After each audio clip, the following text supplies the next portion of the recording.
Hey, this is Lorena, and we're going to do a video on part 2 of custom quilting a client's quilt.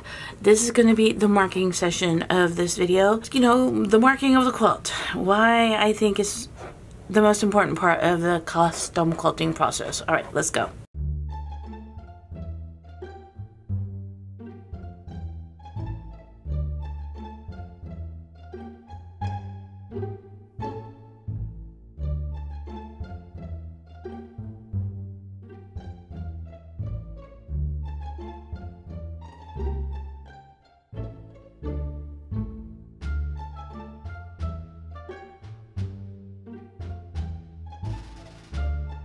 What my favorite all right, I will share with you my favorite marking tools, and it's these 3. Now these are very fine. My favorite for the fine pen is this one, and my favorite is this one, even though this doesn't do a very fine line, but it does the line and you see it right away.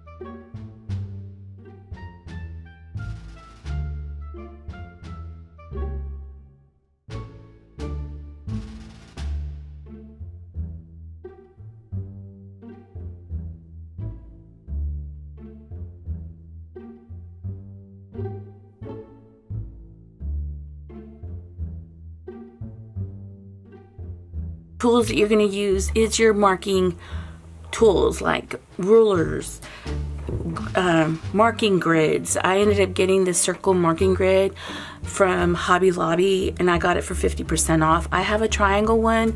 I also have a square one. I recommend you go to Hobby Lobby or Joann's and buy some. I think it's more Hobby Lobby on the graphic design area of Hobby Lobby. I really like these kind of little grids because you can make decisions on the size of the circle based on the sashing or the border that you're working on. I also have my own templates, circle templates from Lisa Callie. Now that I have a laser, I have my own templates, but I use hers that I bought in 2015. I don't use them for long arm quilting, but they really do help on marking the quilt. So I got this really great ruler that's about 36 inches. I love this ruler. I love that ruler for the long straight lines, but any ruler will work as long as you're able to see clearly what you've marked so that you can get your spacing the way you want to. The spacing that my client wanted was a 1/2 inch on all the sashing.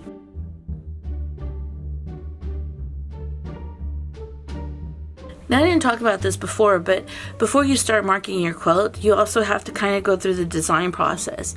My client did give me pictures of what her hope for me to quilt on her quilt would be, and she sent me 2 pictures, and I'll post them here, of what she wanted her quilt to kind of look like. This client knew what she wanted. I have some clients that don't know what they want, and they kind of give me that creative freedom. So take some time in designing on Procreate or whatever program that you have, or on a tracing paper, whatever you want to use, and do your designs first before you even try to mark. I need to find center here, and I need to find center here. This is 7.5. This is 13.5. Center, center, center, center. Once you go on the quilt itself, you're also tweaking those designs to make sure those designs do fit on the quilt itself, the product itself, because it's easy to design something on Procreate or on a piece of paper. It is a whole different animal when you're doing it on a quilt top. It really is. I could have gone this one, but I'm manually quilting this, and I don't want to end up putting circles where if I go off, I want it to have a little bit of space on the top and bottom. So then I put circles in every designated area.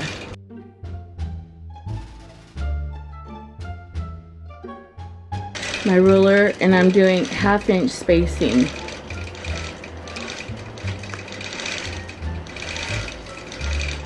Move it over.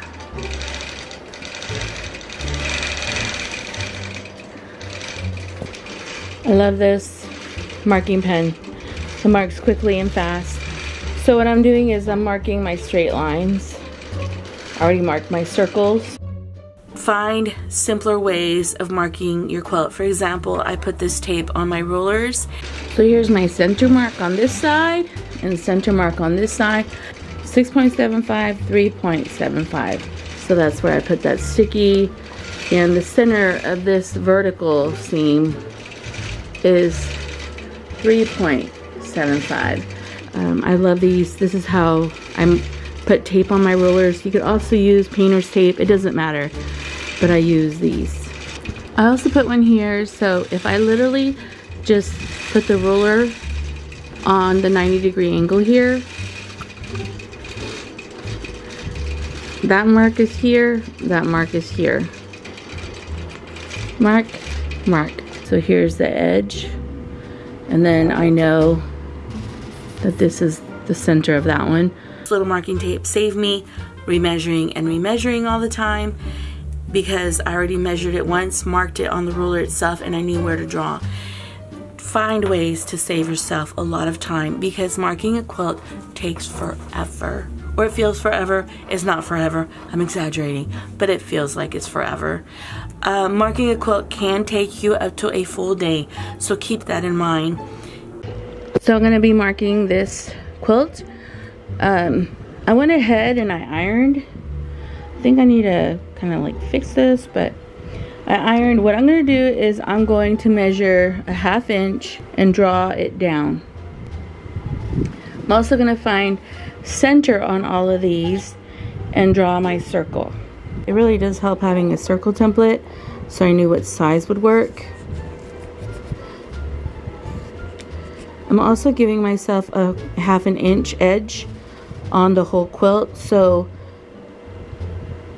it has room for the binding. One of the reasons why you want to mark your quilt is because I rather mark a quilt and erase it with a spray bottle than unstitching quilting that I did. And I want you to know that marking a quilt is worth all the time that you've invested.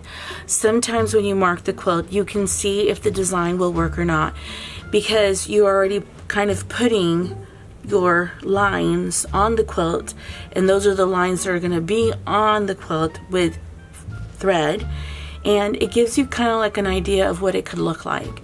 And sometimes you'll see that the design that you were putting on there is not a design that is appealing, and it's an easy just and it comes off.